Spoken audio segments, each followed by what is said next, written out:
saying, as a Muslim, as a representative of Islam, I would consider myself an ambassador for Islam, a believer in Islam, a follower of Islam and its prophet. So in that capacity, let me begin by the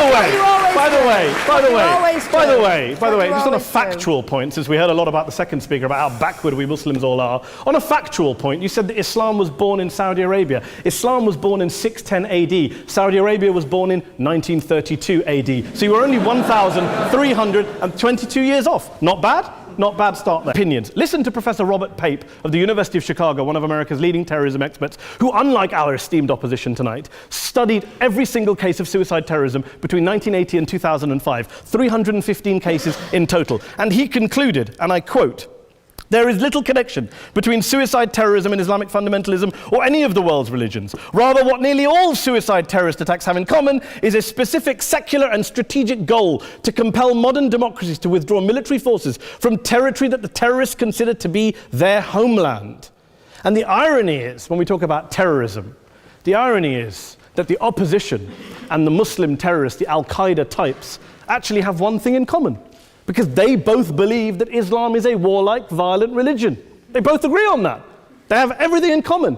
93% of Muslims rejected 9/11 and suicide attacks, and of the 7% who didn't, they all, when polled and focus grouped, cited political reasons for their support for violence, not religious reasons. And as for Islamic scholars and what they say, well, Daniel talks about our University of Oxford. We'll go down to Oxford Centre for Islamic Studies. Point of information. Please.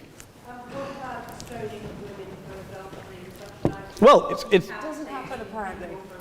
I didn't say it doesn't happen at all. I never said it didn't happen. I don't blame Islam. Yes, it's a very good point. And a lot of us are campaigning against that. And we're campaigning against it in the name of Islam. We're campaigning against it in the name of various interpretations of Islam. Anne-Marie comes and scares us with her talk of Sharia law. I would like to see the book of Sharia law. It doesn't exist. People argue over what Sharia law is.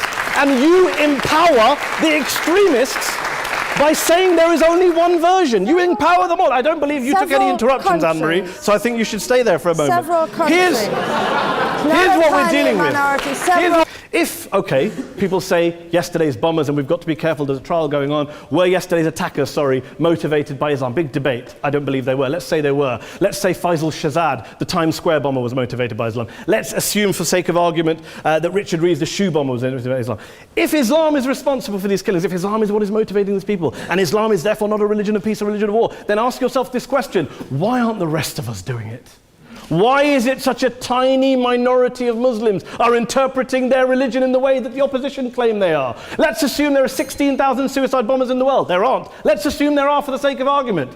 That's 0.001% of the Muslim population globally. What about the other 99.99% of Muslims who the opposition tonight either ignore or smear? The reality is that the rest of us aren't blowing ourselves up tonight. The reality is that the opposition came here tonight not worried about the fact that me and Adam might pull open our jackets and blow ourselves up tonight because we're followers of a warlike warrior religion which wants to take over Europe and Daniel's university. The issue is this. The issue is this.